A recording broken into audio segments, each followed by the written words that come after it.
Oh, you got her, dude. She's down. Let's go. Dude, I just shot a deer of a lifetime. Freaking smoked him. One with nature, and if you're a believer, one with God. Definitely gets your heart pumping. Boy, you are in trouble. Fall Obsession Podcast.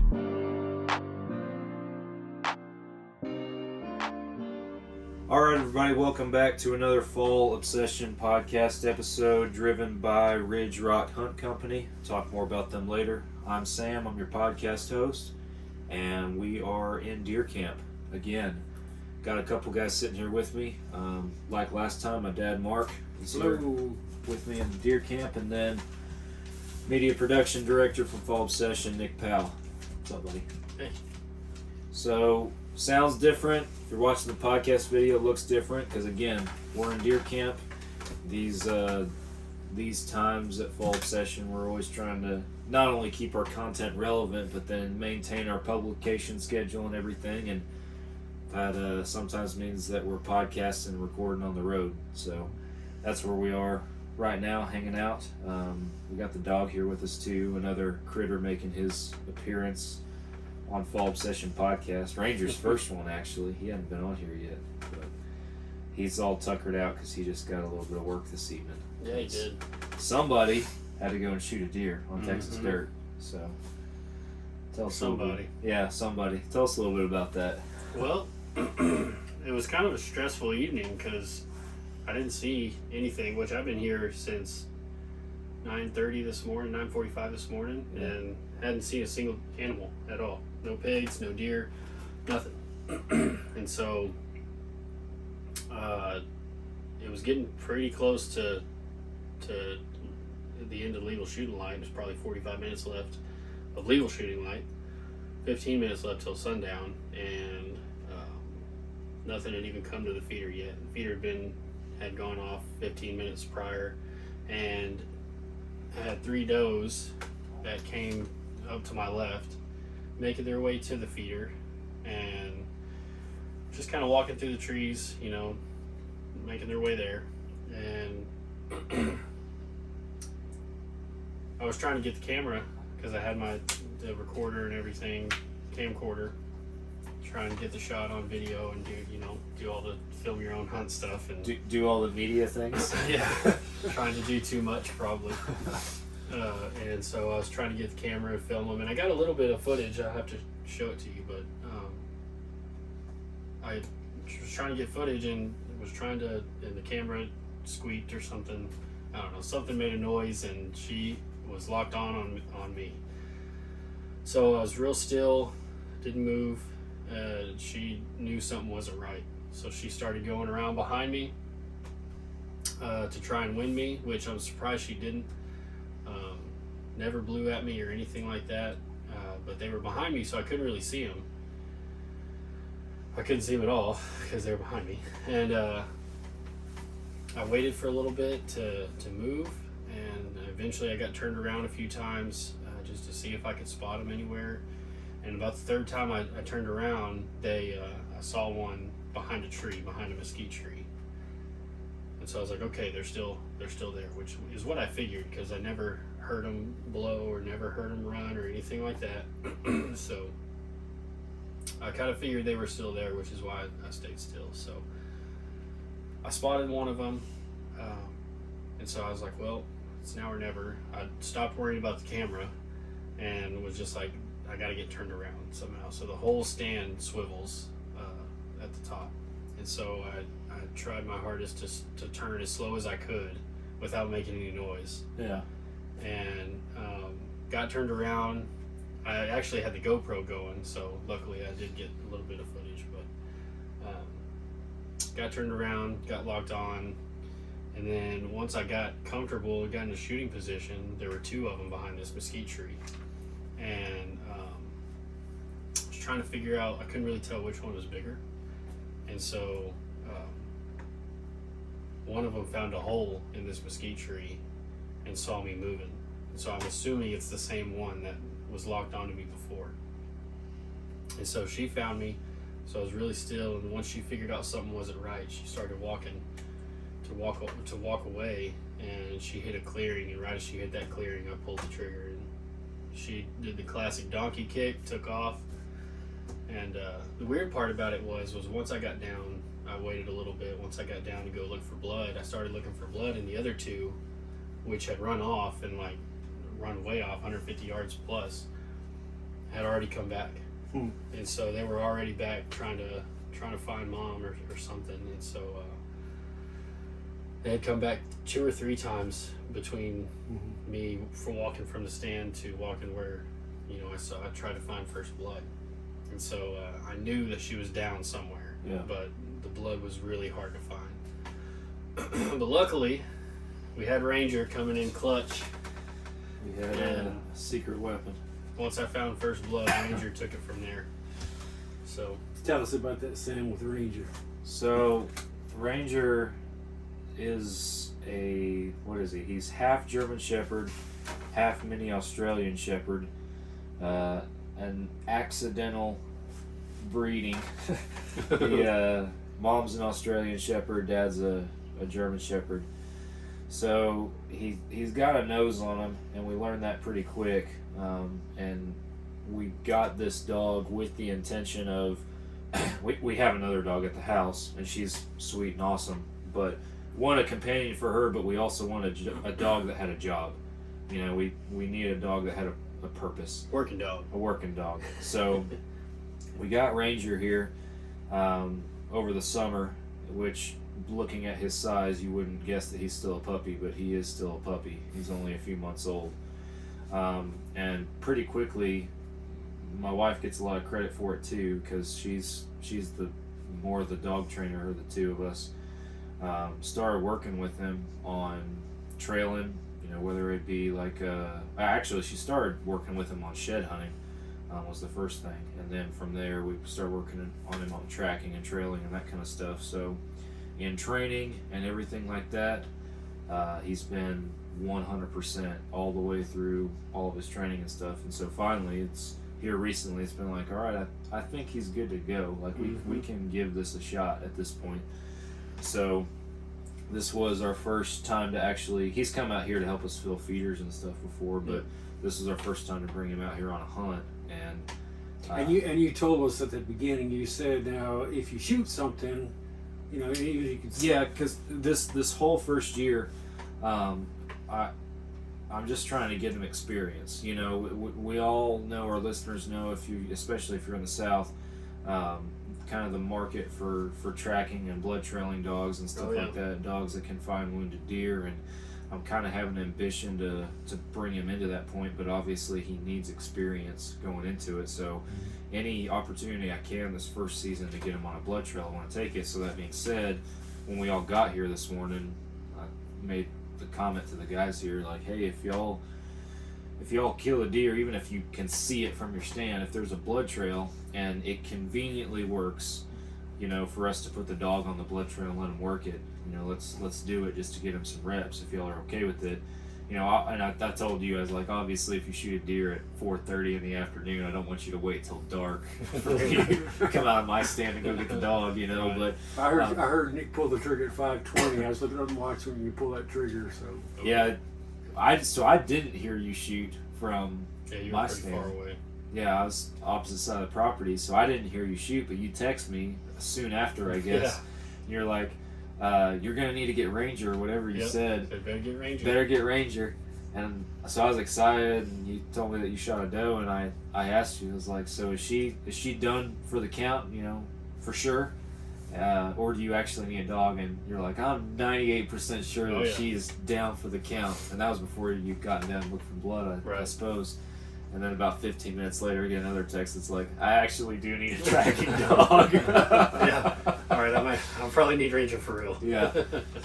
So it worked out. We got him out there, and by the time we got the dog and got out to you had already found some blood at that point, a little speck. So very little, that helped us get him started. But he's a puppy. He's energetic, and he gets excited. So we had to refocus him a couple of times, but especially toward the end there, after the second refocus, he locked on, and He was on it. He was moving at that point. He turned what could have been a rather lengthy track job into pretty quick for the first part of that, at least based on the blood I was looking at.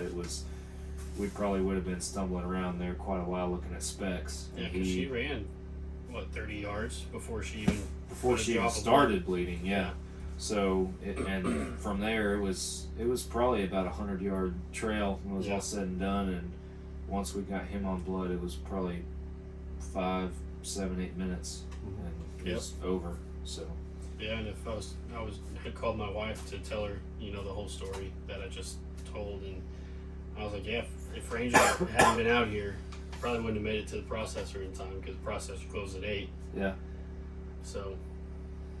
Yeah, he did. Got there with 15 minutes to spare, and so he saved us some time. Yeah, he did. So he did good, and first successful real life track of many. So like I said, he's 100% in training, and he's starting off batting 1,000 in the real world. So it's a good start. His reaction when he walked up. I know, it was so funny. He didn't know what to expect, because he's used to following these trails and finding a deer leg or something else at the end of them, and he found a deer leg attached to a whole deer. So, a nice deer. Oh, he did not know. He's huge. He didn't bark or anything at it, but he was not expecting to see an animal of that size laying on the ground in front of him when he got to the end. So he was appropriately cautious. He was appropriately cautious.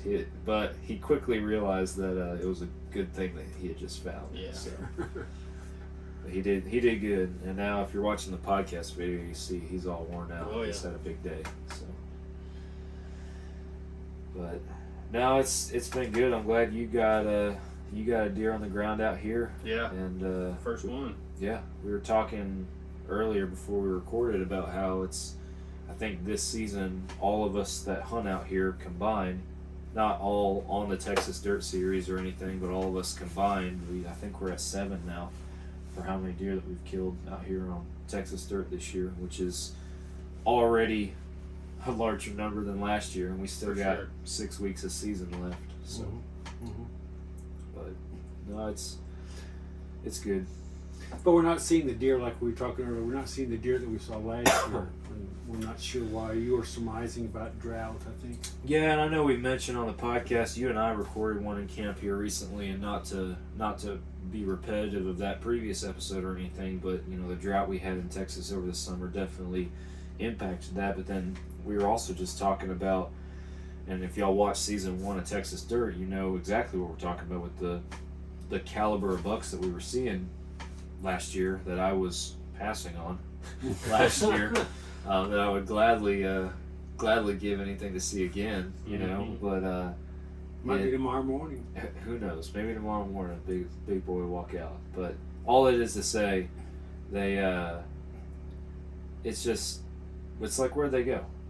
That's the question we were asking, is where'd they go? Because 3 of them for sure, because I hunted a lot, especially late season last year out here. I know for a fact 3 of them made it through the end of last general season. So from there, it's just, I don't know if the drought pulled them, drew them elsewhere where there was better food and better water. It's quite possible, but we're definitely not seeing those same bucks that we saw last year. And as we've mentioned on the podcast before, all the bucks that we are seeing out here are these Cole 6, 7, and 8 pointers. It seems like are pretty consistent. And we were just looking at trail cam pictures that you pulled today of these bucks that have these tiny little racks, but these big, huge bodies on them. And I've had an encounter with one of those, and it's just like you look at the body size of these deer, and it should be a 140-inch whitetail, and it's got a little thing on top of its head. And I think we're all on the same page. Like, all of us are willing to shoot these deer because everything about them says mature, except for their little racks. Antlers, And I know we've said it on the podcast before, but the Texas regulations are they have to have an inside spread of at least 13 inches, and so it's hard to tell, on the hoof, to judge them on the hoof. But Well, I mean, and you can judge them on the hoof, but you also have to have the right perspective of the deer, right, and then you have to have the time to make that judgment call. exactly. And if you only get a forward-facing look of that buck briefly, and then you're hesitant to make that call, that could be all of the opportunity that you had right there going Absolutely. away. So, but I mean, it's the sacrifice you have to make because, again, you want to kill a legal deer. So, Yeah. but that, frustrations that we have out here. But granted, we have more setups this year. We have more cameras out this year. I believe that we're seeing total throughout the whole property, camera intel combined, we're seeing more deer than we saw last year, as far as what we have shown up on our cameras. But it's definitely the quality of the bucks has decreased from year 1 to year 2. Yeah. So. I've yet to see a hog out here though. Too. Really? I know y'all have. I know you've killed hogs too already, and your dad's killed a big one, and I've You yet to killed a see big one I too. killed one too. Yeah, I haven't seen one this year. Really? Yeah. I've never Have thought y'all of seen it? I mean, I'm wondering if the number of hogs, if we have the density as we had before. I think that it's more, maybe not, I don't know if the density has changed, but I think that I just think that they're more consistent this year. Because last year, the later it got in hunting season, in fall and into winter, it got drier and drier and drier out here. Okay. And the pattern that I noticed was the drier it got, the less hogs that we saw last fall. Because we had, like, when we first came out to look at this property in the summer, like, you'd be driving down the main road and you'd see herds of pigs running across the road. Right. And then, you killed a hog last year, but then it kind of after that point is when I started seeing less on camera, and it didn't seem like there were as many pigs running around, and it coincidentally got drier at the same time. This year, despite the drought, it's like you couldn't, at least down on the south end of the property where we bow hunt, I didn't feel like you could turn the pigs off. They were at the feeders every night, sometimes all night. It was just they were always there. And then we brought Todd out here in the summer, and he killed a pig, and he had some encounters with hogs down here, which is the goal with his hunt. But I killed the big one, and then what I talked about in our last podcast together, killing skunk out here too, that other pig. So we have water holes on the south end too. I don't think we have many on the north end too. well, we have 2. They're more toward this side, like out where your stand is, farther on the east side. There's one that's somewhat close over there, but it's not. You can't see it from your stand or anything like that. But I don't really know what to attribute the hog activity to. It kind of ebbs and flows. It could be because I feel like last year we saw a bunch, we only killed a few, and then this year it seemed like we were seeing a bunch over the summer, and we've killed a lot, and so maybe they're just wising up. We have killed more pigs, and I've always heard a rumor that if you kill the boss hog, the rest of them will disappear and leave that area, whatever that area is defined as. I don't know, but That's what we did. Well, I haven't, like that big one, for example, that I shot. He was with a herd of pigs and sows, piglets and sows, and out here the boars travel in singles or pairs. And I've never been on a property where I've seen that before, but that's how it is out here. It's been consistent like that for 2 years now. But he was with a group, which made me think that one of those sows was in heat. But since then, I haven't seen a group of pigs.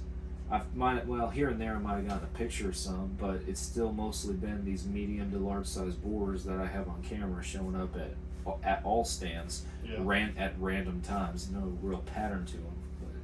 And then I had an encounter last time we were out here with one up here at the Rocky Top stand. That's what we named it. But just was gonna shoot him. He was a big hog, but swapping out my deer arrow with my pig arrow made a little too much movement, and he was already on edge with the wind swirling. So. Yeah, when I shot my big one, he was alone. Yeah. He was all by himself. Yeah, it's weird. Every property that I've hunted over the years, I've always just all pigs have always just traveled in herds, Yeah. in packs, whatever you want to call them. I don't Generally, even yeah, know, for sure. but Sounders. The what? The Sounders, that's what they're called. Is that what they're called? A group of pigs is called the Sounders. That's right. You looked that up on a podcast a long I time don't know why ago. I just remembered that. Sounders? A sounder. Yeah. Never heard that before. That's what a group That's of pigs like- is called.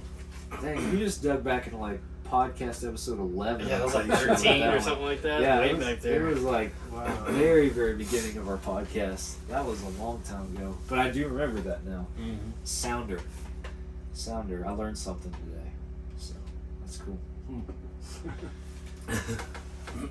But we're out here. We're having a good time. It's hunting camp either way, and I know we wanted to touch on that too, and kind of good to tie it in with throwing it back to podcast 12 or 11 or 13, whatever it was back then. But you know, we're 130 something episodes into our podcast now, and I know we have a lot of new listeners starting to hang out with us and make us a part of their normal podcast schedule, with us being on the Carbon TV network and everything, and we are very grateful for that. Thank you all.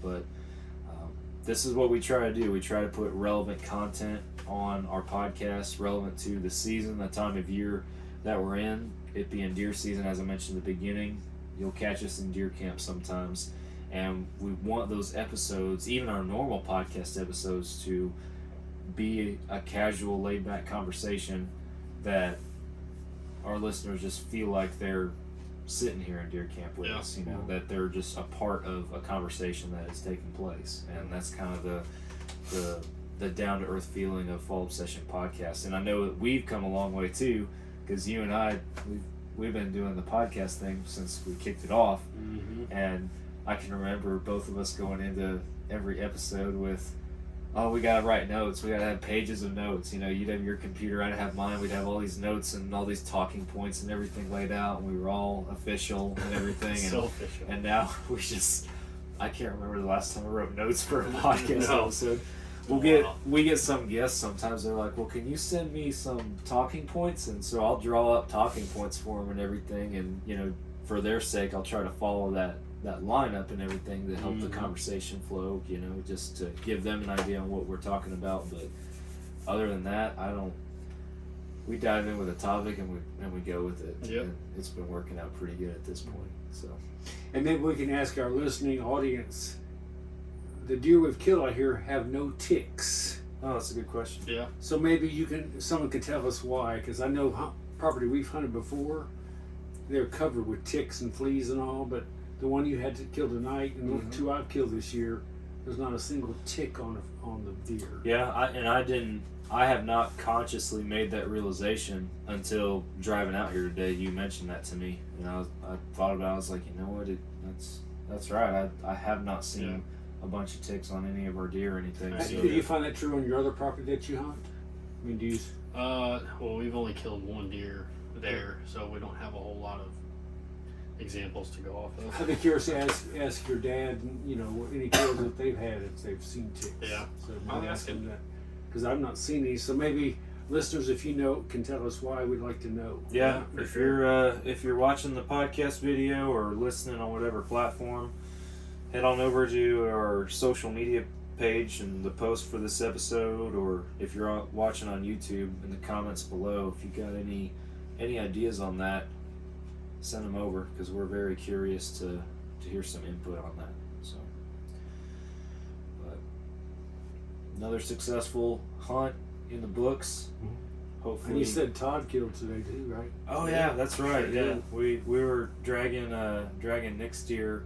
I think we had just found it, and we were starting to drag it out, and he texted me or something, and picture of a big old doe that he had killed. He texted me in the stand actually, saying that he shot a deer, and then sent me a picture of a big old doe. So it's been as Todd and I have already discussed in last week's podcast, it's been a stellar year for the Fall Obsession crew. Oh, for sure. As far as laying down deer. So we went we went 12 days, I believe, at one point where somebody killed a deer, mostly bucks, every single day. Yeah. Across the country on all staff members combined. So it's been a good Impressive. year. Yeah, very impressive. Legendary, Legendary. dare I say. There you go.